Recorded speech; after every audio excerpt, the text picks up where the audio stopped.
Hi friends, ఎలా ఉన్నారు? దాదాపు 2 నెలలు అయింది వీడియో చేయక. నా కొంచెం పర్సనల్ రీజన్స్ తోటి వీడియో చేయలేదు.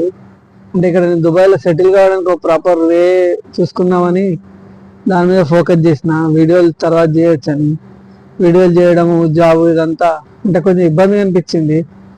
వీడియోలు చేయడం ఓకే, కానీ పోస్టింగ్ చేయడం అంతా. అందరు ఎలా ఉన్నారు? బాగున్నారా? అయితే విషయం ఏంటంటే, యుద్ధం తర్వాత దుబాయ్ ఎట్లుందని నన్ను చాలా మంది అడిగారు. పరిస్థితి బాగానే ఉంది, మరీ అంత అధ్వాన్నంగా ఏం లేదు. కాకపోతే ఎంప్లాయీస్ బాగానే ఉన్నారు, శాలరీలు వస్తున్నాయి. కాకపోతే డైలీ వర్క్, ఫ్రీలాన్స్ వీసా మీద పనిచేసే వాళ్ళు, డెలివరీ జాబ్ చేసే వాళ్ళు, ట్యాక్సీ డ్రైవర్లు, వీళ్ళైతే కొంచెం ఇబ్బంది పడుతున్నారు. ఎందుకంటే వర్క్ లేదు, ఇక్కడ తగ్గిపోయింది. మరి చాలా మంది వాళ్ళ కంట్రీస్కి వెళ్ళిపోవడానికి చూస్తున్నారు. నాకు తెలిసిన ఒక పాకిస్తాన్ బ్రదర్ అయితే వెళ్దామని అనుకుంటుండు, కానీ పాకిస్తాన్ వెళ్తే తిరిగి రాలేనని చెప్పి 1 మంత్ నుంచి ఇంట్లోనే ఉంటుండు, పని లేదని.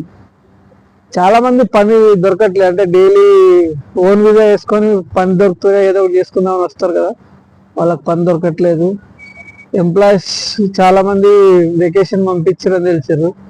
కానీ కోలుకుంటుంది దుబాయ్, తొందరనే కోలుకుంటుంది, టైం ఎక్కువ ఏం పట్టదు. ఈ టైంలో ఎవరైనా దుబాయ్ వద్దామని మాత్రం ఆలోచించకండి. ఎందుకంటే ఇప్పుడున్న పరిస్థితుల్లో సెట్ కావడానికి కొంచెం టైం పడుతుంది. మీరు ఈ పరిస్థితులను తట్టుకోలేరు. కాబట్టి కొత్తగా ఎవరన్నా రావాలనుకున్నారు, ఇప్పుడు కాకుండా నెక్స్ట్ అక్టోబర్లో వచ్చేటట్టు ప్లాన్ చేసుకోండి. బిజినెస్ చేయడానికి అయితే మాత్రం రాకండి. ఇప్పుడున్న పరిస్థితుల్లో ఇక్కడ బిజినెస్లు చేయలేరు. జాబ్ కోసం ఏదైనా స్కిల్ ఉన్న వాళ్ళు జాబ్ చేయడానికి అయితే ఇక్కడికి రండి.